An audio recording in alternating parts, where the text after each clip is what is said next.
Ok, salut à tous et bienvenue dans cette nouvelle vidéo. Aujourd'hui dans cette vidéo, nous devons résoudre cette équation, c'est-à-dire nous avons 7 puissance m égale à 70. Nous voulons savoir ici quelle est la valeur de notre inconnu qui est m. Alors nous n'allons pas tarder, on rentre dans le vif du sujet. Ici, qu'est-ce que nous allons faire? Nous allons nous allons diviser chaque thème par 7. Ok, c'est ce que nous allons faire. Dans le membre de la gauche, c'est-à-dire, on aura ici 7 puissance m divisé par 7 sera donc égal au membre de la droite, on le fera autant, égal à 70 divisé par 7. Ok. Donc ici, à la ligne suivante, on pourra donc écrire que 7 puissance m divisé par 7 égale donc à 70 divisé par 7 égale à 10. Ok.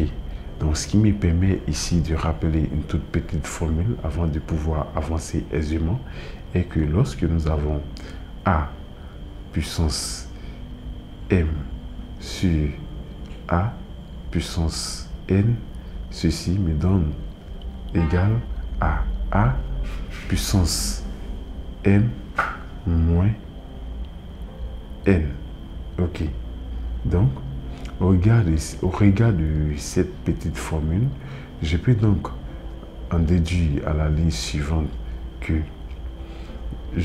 ma nouvelle équation sera donc 7 puissance m moins 7 puissance m moins 1 sera donc égal à 10. Ok. Ici, je vois ici que 7 est supérieur à 0 et aussi 10 est supérieur à 0. Donc, je peux faire intervenir la fonction, l'une des fonctions logarithme. Ok, ici, je préconise la fonction ln. Voilà, je préconise la fonction ln, mais peut-être qu'on peut aboutir à la fonction logarithme décimale. Donc, en utilisant la fonction ln, j'aurai donc ln à gauche, en faisant intervenir ln de 7 puissance m moins 1, je fais ma parenthèse, ceci égale donc à ln de, entre parenthèses, de 10. Ok.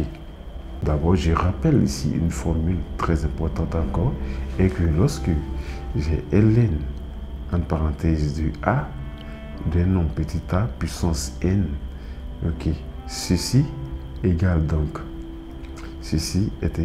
à petit n de ln de petit a. Ok, c'est ainsi. Donc, au regard de cette formule, l'équation va me donner donc entre parenthèses m moins 1 facteur de m moins 1 ln de 7 sera donc égal à ln de 10. Ok, sera donc égal à ln de 10. Ce qui me permet ici, à la ligne suivante, toutefois, en divisant chaque membre par ln de 7, j'aurai donc entre parenthèses petit m moins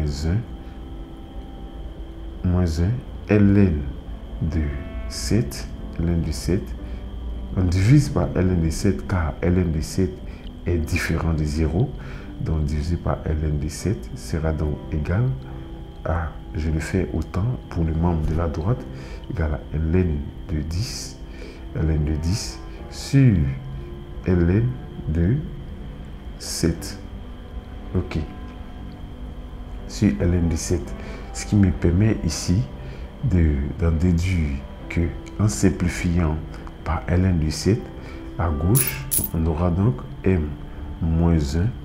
M moins 1 sera donc égal à, je mets ma barre de fraction, à ln de 10 sur ln de 7. Ok. Ce qui me permet ici de déduire que petit m sera donc égal à, je mets ma barre de fraction, sera donc égal à ln de 10